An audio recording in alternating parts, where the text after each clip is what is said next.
गृहस्थ साधक के ताई निर्देश है।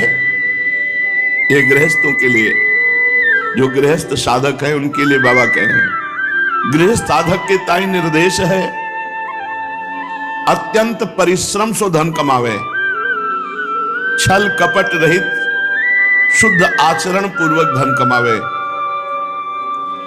थोड़ा सा भी प्रलोभन जीवन को नष्ट कर देता है। यदि गृहस्थ में है तो मेहनत की कमाई से परिवार का पोषण करे, बेईमानी का रुपया न लावे। अगर बेईमानी अधर्म से रुपया लाओगे तो बुद्धि भ्रष्ट हो जाएगी, पूरे परिवार में कलह, अशांति, शोक, रोग, ये सब विपत्ति।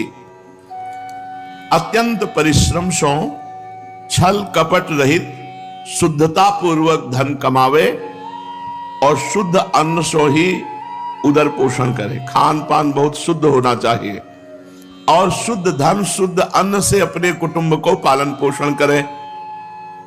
शुद्ध अन्न सो शुद्ध मन बने हैं, कहावत भी है, जैसो खाए अन्न वैसो बने मन।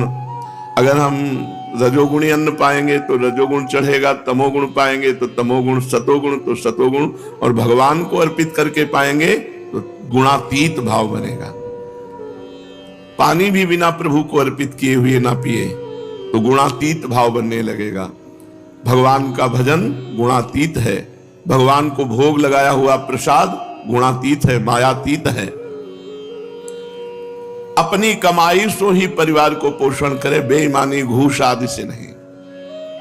ये जो छल कपट करते हैं, निर्दोष को दंड देते हैं और दोषी को रुपया लेकर छोड़ देते हैं, इनकी बड़ी दुर्गति होती। चाहे जितने बड़े पदाधिकारी तुम यहां हो, यमराज के सामने तुम्हारी कोई पदाधिकारी नहीं चलेगी। अभी दोषी को पैसा लेकर छोड़ दिया और निर्दोष को दंड दिया तो परिणाम में तुम्हारी दुर्गति पक्की। तुम्हारे परिवार में ऐसे घटनाएं घटेंगी, ऐसा दुख में जीवन होगा कि फिर किसी काम का सुख तुम्हारा रुपया पैसा तो धरा रहेगा। जैसे कर्म, पूर्व के कर्म, वर्तमान के कर्म, यही हमको भोगने पड़ते हैं। अवश्य में भोक्तव्यम कृतम कर्म शुभाशुभम। कभी किसी दुखी को, कभी किसी गरीब को, कभी किसी असहाय को, कभी किसी निर्दोष को अगर कोई दुखी करेगा तो निश्चित समझो 100 गुना बढ़ करके वो खुद अपने आप को दुख बो लिया। तो ये जो घूस लेना है, निर्दोष को दंड देना है, दुखियों को, गरीबों को सताना है अपने पद के प्रभाव से, तो सबसे बड़ा जो पदाधिकारी वैसा विधान कर देगा कि तुम किसी काम के नहीं रह जाओगे। जैसे अब वो बुढ़ापा बैठे बैठे जले केवल क्योंकि उनका एक ही लड़का उसने सुसाइड कर लिया। तो पंडित जी महाराज, पूज्य गया प्रसाद जी महाराज कह रहे हैं कि अपनी पवित्र कमाई को भरोसा रखे, पर द्रव्य सो सर्वथा बचतो ही रहे। दूसरे का धन भूलकर, बेईमानी से या छल कपट से ये हमारे घर ना आ जाए, ये सावधानी रखे गृहस्थ। बहुत पहले की बात है, बचपन की। 100 रुपया के गेहूं बेचे गए थे और 110 रुपया आ गए। तो जब घर में गिने गए तो 110 थे। तो पिताश्री ने कहा 10 रुपये नहीं, पूरे 110 लेके जाओ और उनको दिखाओ जाके कि 110 पहुंच गए, इनमें ये 10 लो, 100 हमारे। तुरंत वापस किया। नहीं तो उस समय बहुत सस्ता गेहूं, शायद 2 रुपया किलो होगा या 1.5 रुपया किलो गेहूं, तो उसके 100 रुपये आए थे। तो 10 रुपये तो काफी मुनाफा हो गया। अरे 20, 25, 30 रुपये में बढ़िया घी में किलो भर मिलता था। बहुत सस्ता समय उस समय था। 25-30 रुपया में गाय का शुद्ध घी। भैंस का गांव में ज्यादा होती नहीं थी, गाय ही होती थी। दूध और मठा तो व्यवहार में मिल जाता था बिना पैसे के। हमारे यहाँ सत्यनारायण की कथा है तो 50 लीटर दूध ले आओ पूरे मोहल्ला से मांग के, और मठा तो ऐसे ही पानी की तरह, किसी से भी मांग लो जाके, घरों से दे देंगे। और पानी भी फ्री नहीं है भाई, दूध मठा तो जाने दो, पैसा देने से शुद्ध दूध मठा मिल जाए तो बड़ी बात है। अपने कुटुंबिन को स्वधर्म पूर्वक कमाई सो पालन करें और पूरे परिवार को समझावे, शासन करे कि कुछ मिनट बैठ करके भगवान की चर्चा सुनो, नाम कीर्तन करो। ये बहुत अच्छा था। ये गांव में था। गांव का जीवन चूंकि वहीं पैदा हुए तो देखा है, इसलिए कहते हैं बहुत अच्छा था। शाम के जहां संध्या हुई सब अपने अपने जानवरों को अंदर करके और उनको पट बंद कर दिए और फिर सब बैठ करके लालटेन या सीसी में छेद करके, दिया कहते थे उसे भाई, एक सीसी में मिट्टी का तेल डाल दिया, ऊपर ढक्कन में छेद कर दिया और कपड़ा की बातें निकाल दी, उसे दीपक कहते थे। सीधा साधा गांव का वजह लंप आती थी, बड़े आदमी लालटेन, मीडियम लंप और सब दिया बोतले से। और रामायण आप पूरे गांव में घूमो तो 10-20 जगह रामायण होती मिलती शाम के, और रामचरितमानस सुना रहे हैं, 10-20 बूढ़े बुढ़िया बैठे, लड़का बच्चा बैठा के, कितना सुंदर संस्कार बनते थे। संत आ जाते तो हम लोगों को सिखाया गया था दौड़ करके जाना, साष्टांग दंडवत होना, और जो ही आए से कुआं से पानी भर के हर्षोल्लास से स्वामी जी आए हैं उनके चरण धोना, सब चरणामृत पीना, माथे पे चरणामृत डालना, स्वामी जी स्वामी जी स्वामी जी बैठ के सुना रहे हैं, सब सुन रहे हैं, उसके संस्कार बनते थे। वहीं के संस्कार से साधुता पुष्ट हुई। अगर बचपन से संस्कार ना होते तो हमको किसी से पूछना नहीं पड़ा कि साधुता क्या होती, क्योंकि बचपन से गर्भ में थे तब से संत महात्माओं का सानिध्य मिलता रहा, और जब जैसे जैसे ज्ञान उन्हीं की कृपा प्रसाद से वैराग्य हुआ। तो अगर घर में भगवान की चर्चा ना होगी तो कैसे पवित्र होगा घर।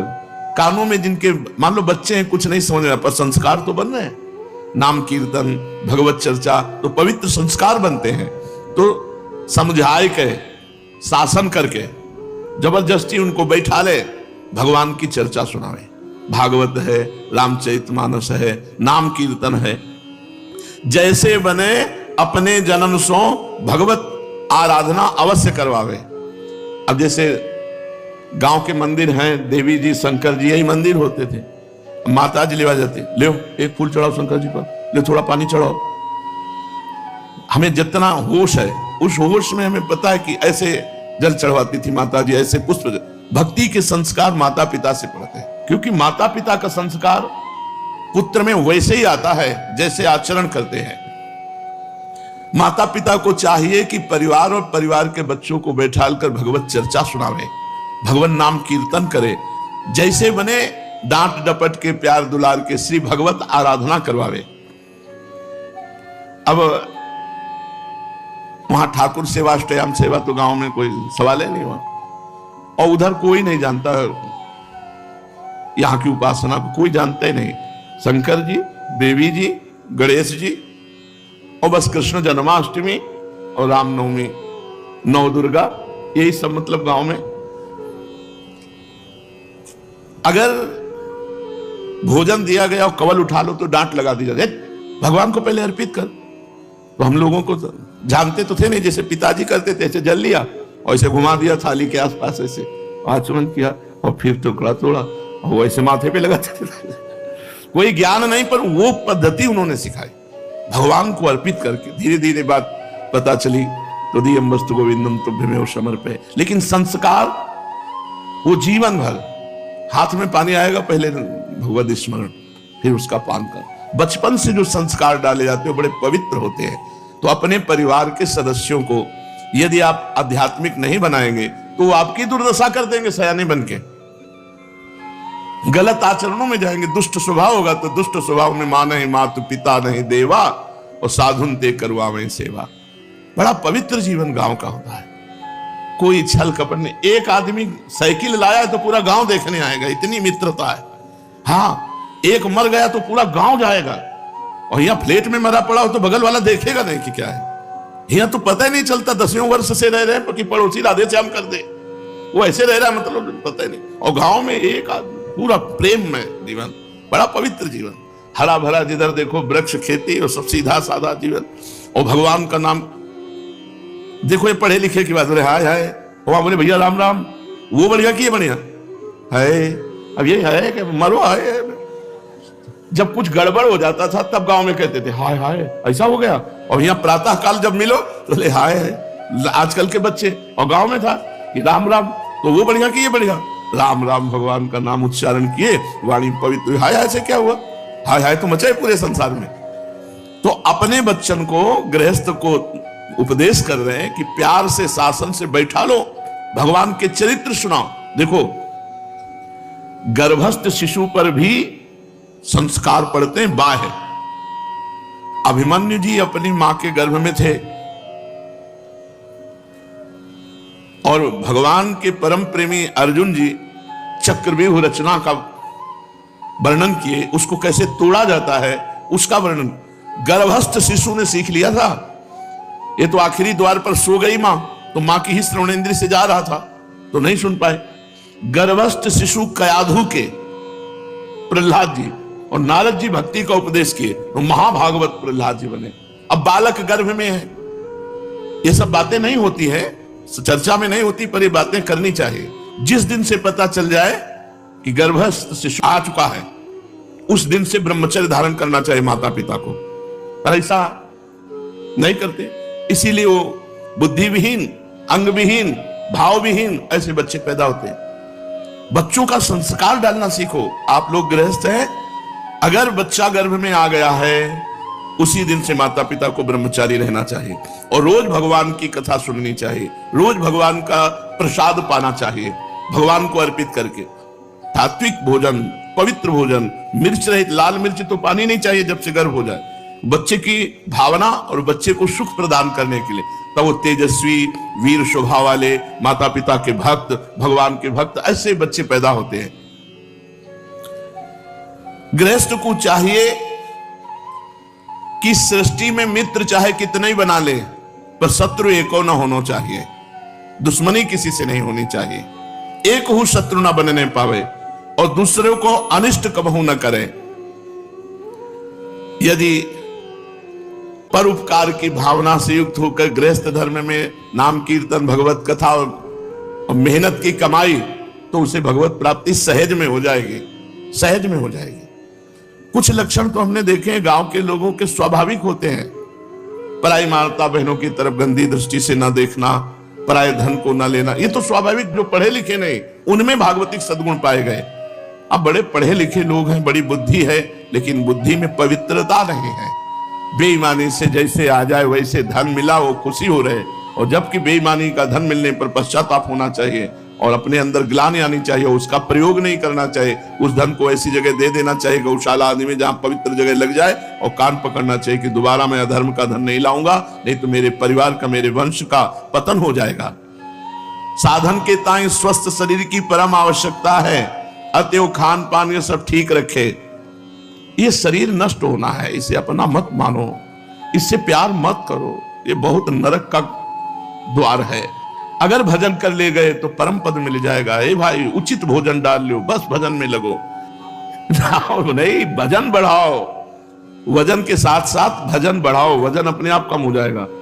कृष्ण तन शीस जटा एक बेनी, हृदय गुणत रघुपति गुण श्रेणी। शरीर कृष हो गया है, बाल एक बेणी के रूप में हो गए, और भगवान श्री राम के गुणों का चिंतन करते हुए सिया जी अशोक वाटिका में विराजमान। जब भगवान का भजन और विरह जागृत होता है तो वजन कम नहीं करना पड़ता, वो हो जाता है। प्रेमियों के क्या पते, बोले तन लटे कपड़े फटे, कपड़ों का होश नहीं है, शरीर कृष हो गया है। ये बहुत सावधान, मन को जिधर लगाओगे उधर लग जाएगा। आप भजन बढ़ाओ, इतनी जलन पैदा करेगा भजन कि तुम्हारे पाप नष्ट हो जाएंगे, तुम्हारी चर्बी भस्म हो जाएगी। भजन तो शुरू करो। देखो ऋषि मुनियों के ऐसे, सही हरिवंश महाप्रभु कैसे ऐसे, स्वामी हरिदास जी कैसे ऐसे, रूप जी कैसे, सनातन जी कैसे, देखो ना इनको, महाप्रभु चैतन्य देव ऐसे। भगवत अनुराग में इतनी अग्नि है, वो सब अविद्या को भस्म कर देती है। शरीर अविद्या है, चिंता मत करो, भजन करो, भजन भजन से ही सब बात बनेगी। चाहे माला की संख्या से होए, चाहे घंटा समय के विचार से होए, भजन को एक नियम बना लो कि इतने घंटा करना है, इतने माला करना है, इतने मिनट करना है। जितनों भजन को नियम बनाओ, वाको नित्य ही पूर्ण करके ही सो। भजन में प्रमाद, आलस्य तथा उपेक्षा ना हो पावे। भजन करके भजन ही भगवान सो मांगे, भजन सो तृप्त ना हो पावे। निबुआ घाट में थे तो वहां पास में ही बिल्कुल गंगा जी एकदम तट पे है। जब लाश बह के आती तो कुत्ते जो खाने वाले हैं ना, वो किनारे लाते, वो मन को दिखाते थे, ए मन, अपने शरीर को तू जितना प्यार कर रहा है, देख उसकी दुर्दशा क्या होती है, देख इन शरीरों की क्या दुर्दशा है। कुत्ते नोच रहे हैं। वो तो गांव में ऐसे फेंक देते, जलाते नहीं, और उस समय कोई ऐसा नियम भी नहीं था कि जलाना ही है, और जलाने में पैसा लगता है। गांव के गरीब लोग तो ऐसे ले जाते, बहा देते, एक बोरा में रज बांध देते, कमर में बांध के बस खिला देते। ऐसे थोड़ी दिनों में वो पानी से रज हट जाती है, वो ऊपर आ जाते, कुत्ते पकड़ के लाते, वो नोचते थे, शरीर को खाते हुए दिखाते कि देखो ये हालत है। तो घोर वैराग्य, अरे ये शरीर की दुर्दशा है। अंदर से बस शिव शिव शिव शिव शिव शिव, क्योंकि शैव संप्रदाय में थे, बस शिव शिव शिव, घोर वैराग्य। तभी तो कुछ सुहाई नहीं देता था। रोज नया दृश्य देखते, नया बच्चा मरा हुआ जा रहा है, कोई स्त्री जा रही, कोई पुरुष, गंगा जी की तो धारा ऐसी, रोज नया वैराग्य। क्यों फंस रहे हो इस शरीर पे? ये शरीर नाशवान, कभी भी मर सकता है। परमात्मा प्राप्ति करो, बस बैठ के गंगा किनारे निरंतर भगवदाकार मन, शरीर की कोई परवाह नहीं। बमूल का कांटा लग करके टूट जाता था, घुस नहीं पाता था पैरों में, ऐसी चमड़ी गर्म ठंडा होकर मोटी हो गई थी, और इतनी इतनी बीमारी थी पैरों में। कभी जूता चप्पल, कभी मंजन, कभी कुछ नहीं, कुछ नहीं, एक पैसे का खर्चा नहीं। तब रात दिन भजन में वृत्ति लगती थी।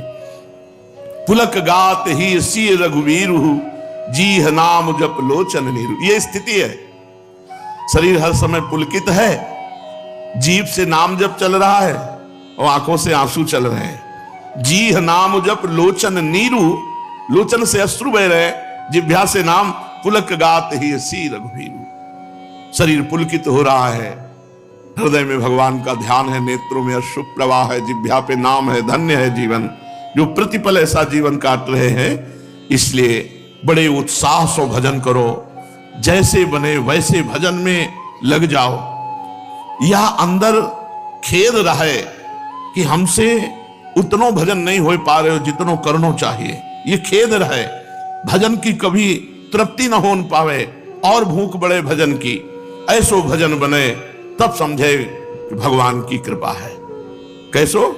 जी नाम जप लोचन नीरू। जब नाम लेते ही आंखों से आंसू गिरने लगे, तब जानो जीवन सार्थक हो। क्या है मलिन शरीर पे, चाहे हमारा हो चाहे दूसरे को, जाना है भाई, जाना है। और जहां यहां से निकले इसकी दुर्दशा हो जानी, आग में जला दिया जाएगा। जैसे भुट्टा भूंजा जाता है, ऐसे पलटा पलटा के लोग जलाते हैं शरीरों को, बिल्कुल भस्म हो जाए, बचने न पावे, पूरा शरीर नष्ट हो जाता है। इसलिए इस शरीर से प्यार मत करो। इस शरीर की कमी वेशी को कमी वेशी नहीं, भजन की कमी वेशी को देखो, भजन न कम होने पावे। अति प्रेमोत्कंठ्याच्छिति सुविलुठत में बपुरिदम, करेण स्पृष्ट्वा माम विलुठयति राधा प्रियुता। जब पीछे पीछे चलने लगा तो युगल सरकार को लगा कि ये पीछे आ रहा है, तो फिर दोनों पीछे मुड़ गए। जे ही मुड़े और उनकी रूप कांति को देखा, माम विलुठयति, मैं मूर्छित होकर गिर गया भूमि पर। इतने सुंदर है, वृंदावन की भूमि पर मूर्छित होकर गिर गया और लौटने लगा। रज में आनंद की विकलता। अब जब इस तरह में विकल हो रहा था, तो राधा और उनके पिए दोनों ने एक एक भुजा पकड़ी और उठाकर दोनों युगल सरकार गले से लगा रहे। ऐसा कब होगा? ये आनंद है। ऐसा कब होगा कि अचानक कुंज में गलवैया दिए हुए युगल सरकार आए, मृदु मुस्कान किए, तो उनके पीछे पीछे चल दिया। उनको लगा कि पीछे आ रहा क्या, तो जब मुड़कर फिर देखा तो उनकी रूप कांति को देखकर मूर्छित हो गया।